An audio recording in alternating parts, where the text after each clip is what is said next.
Oi, gente! Resolvi finalmente deixar de procrastinar e gravar alguns vídeos falando sobre algumas experiências literárias minhas.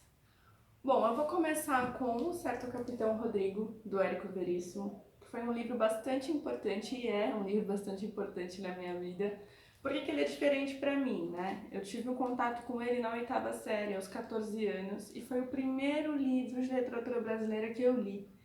Né? Então ele abriu uma porta gigantesca para mim, para eu ter contato com outras literaturas também. Após 10 anos da primeira leitura, eu resolvi relê-lo e foi uma experiência incrível, né? Toda releitura acaba trazendo um grande leque de ressignificação pra gente, então sempre compensa muito. Se eu pudesse voltar no tempo, eu teria feito isso no intervalo de tempo mais curto, né? Mas enfim, vamos falar um pouquinho sobre ele. Antes de começar a falar sobre o nosso personagem principal, que é o Capitão Rodrigo, eu vou falar um pouco sobre a história que cerca o Capitão Rodrigo, o que estava acontecendo historicamente na sua época, certo? Então a gente tem a Revolução do Porto em 1820, certo? Que é uma revolução que teve na cidade do Porto, lá em Portugal, que repercutiu em muita coisa aqui no Brasil. Né? A gente está passando por um período de revolução, guerras e conflitos intensos, tanto aqui quanto fora. Aqui a gente tem também a Revolução Farroupilha, que ocorreu entre 1835 e 1845. Temos também a ascensão de Dom Pedro II aqui no Brasil, aos 14 anos, em 1840. E temos também alguns conflitos ali na Banda Oriental e Montevidéu, no Uruguai, o qual o nosso personagem principal cita que havia participado, certo? Esses conflitos e esse contexto histórico do que está acontecendo influencia muito no entendimento da história?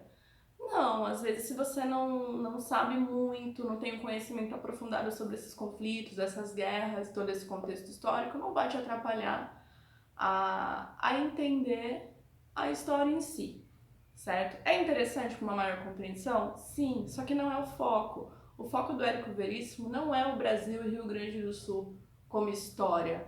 O foco são esses personagens, principalmente, né, em foco, o nosso Capitão Rodrigo. Então isso não influencia tanto, só que esses conflitos eles são citados na história, é interessante a gente poder, se estiver estudando para o vestibular ou estudando história para a vida, a gente conseguir linkar isso, é bastante interessante. Bom, quem é o Capitão Rodrigo? Capitão Rodrigo é um homem que em 1828 chegou à cidade de Santa Fé. Santa Fé é uma cidade que existe aí no Rio Grande do Sul, né? Ela é fictícia, foi o nosso Érico Veríssimo que a inventou, né? Então não procurem, porque ela não existe mesmo. Ele chega nessa cidade, essa cidade ela tem poucos habitantes, ela é bastante pacata, as pessoas são bastante tranquilas e habituadas a uma paz ali, aquela coisa de cidade do interior mesmo, né? Quando o Rodrigo chega lá, o Rodrigo já desperta uma atenção muito grande, porque ele chega fardado por ser capitão, né? Ele tem ali umas cicatrizes e tal, então ele chama atenção pelo jeitão dele. E ele já chega tirando um sarro, né? Nosso personagem, ele é bastante sarrista, ele é bastante beberrão, ele é mulherengo, ele é briguento, né? Então, assim, ele é um personagem um tanto complicado. Então ele já chega assim: buenas, e me espalho, nos pequenos dou de prança e nos grandes dou de talho. Então ele já chega querendo arrumar confusão, já chega tirando um sarro dos cidadãos ali e etc. Né? Então é bastante engraçado até. Quando ele chega, a primeira pessoa que ele se depara, que ele encontra, é o Juvenal Terra.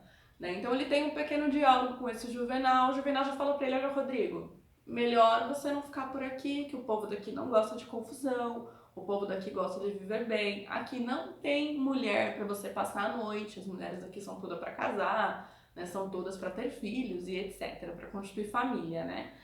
E ele: não, rapaz, eu tô cansado mesmo, eu tô querendo descansar, e etc, tá. E aí ele vai ficando, né? Junto com o Juvenal, ele vai pra vendinha do Nicolau, tomar uma pinga, conversar, jogar carta, né? A gente tem um personagem que ele bebe muito, que ele é viciado, que ele é mulherengo, viciado em jogos, no caso, né? Que ele é bastante mulherengo, que ele é um tanto estúpido, carrancudo, ele não gosta muito de partir pro raciocínio, o negócio é resolver na bala. Ele acaba citando, né, muitas vezes que os Cambará, que são os homens da família dele, nunca morreram no leito de cama, nunca morreram no leito, nunca morreram idosos, né, sempre em guerra, na navalhada, na facada e no tiro. Então essa é a personalidade que a gente tem, né, bastante gritante nele.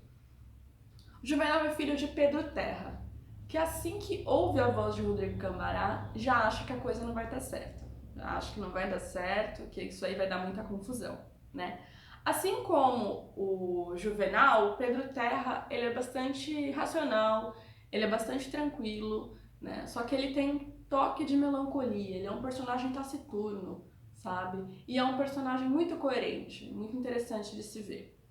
E ele é pai da Bibiana, a nossa personagem principal feminina na história, né? A Bibiana é uma moça nova, jovem, ela tem aí em torno, acho que seus 22 anos de idade, por aí.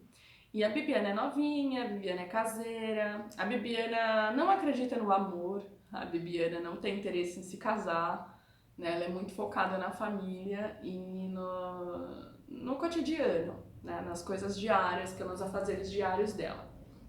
E a Bibiana é neta da nossa Ana Terra. Ana Terra já faleceu, certo? Só que a Ana Terra vem e volta nessa história o tempo todo, porque alguns personagens falam bastante sobre a semelhança entre ela e a neta, que é a Bibiana, né? E de fato, a Ana Terra ela transmite, né? O que dizem dela nos transmite uma ideia de uma pessoa muito firme, de uma pessoa muito correta, né? E uma pessoa também muito maternal, sabe? E a Bibiana entra nesse mesmo contexto. Em muitos momentos na história elas se assemelham, né? E a Bibiana conversa com a avó, se sente conectada com a avó constantemente. É bastante interessante. Bom, é ali na vendinha do Nicolau que o Capitão Rodrigo se hospeda por um tempo e tem contato com a esposa dele, com a Paula. Bom, quando eu digo que ele é mulherengo, a gente já consegue entender o que acontece entre ele e a Paula, né? Ok. Outro personagem muito interessante na nossa história é o Padre Lara. O Padre Lara, ele é como se fosse o nosso representante histórico católico ali dentro dessa história. É um padre muito interessante. Ele quer muito que a paz esteja sempre vista na cidade, né? Que sempre haja paz ali dentro. Só que ele é um padre que ele não é tão dicotômico, não. Ele não é muito preto no branco, não. Você vê que ele fica ali em alguns momentos entre a Igreja Católica, a sua verdade absoluta, entre a liberdade, entre um Portugal e um Brasil, sabe? Você percebe que ele tá ali e a sensação que ele tem, que Juvenal teve, certo? E que você como leitor muitas vezes tem, né? Eu estou sendo audaciosa dizendo que todos os leitores sentiram isso, mas, gente, não tem como negar.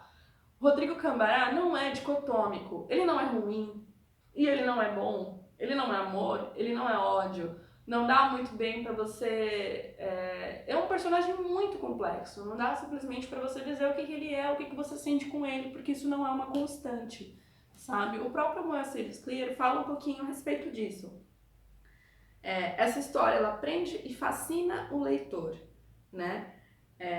O próprio Rodrigo Cambará ele corresponde à imagem clássica do gaúcho, certo? Então a gente tem uma pessoa que é destemida, aventureira, mulherengo pra caramba, mas também autêntico e generoso, né? O nosso Érico Veríssimo ele se atentou ao estereótipo, mas também à caricatura, certo? Então a gente tem um personagem complexo e muito contraditório. Então ele fica nessa nuance de amor e ódio, de você gostar ou não dele, de você esperar o pior dele ou não, sabe? Às vezes você espera o melhor, às vezes você espera o pior. Então isso que torna a história tão interessante. É o quanto esse personagem ele é complexo, o quanto o ser humano ele é complexo nesse sentido, né?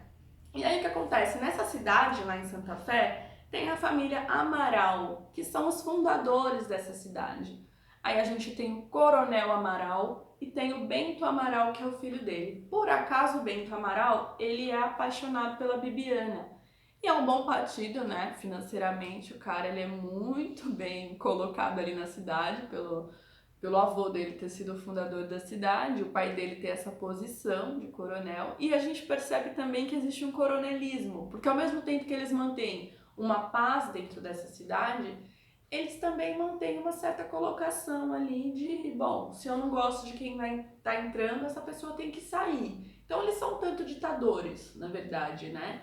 E o Rodrigo, ele já está invocado com isso, porque o Coronel Amaral ali, o pai, ele não queria o Rodrigo na cidade, porque o Rodrigo era sinal de encrenca, né?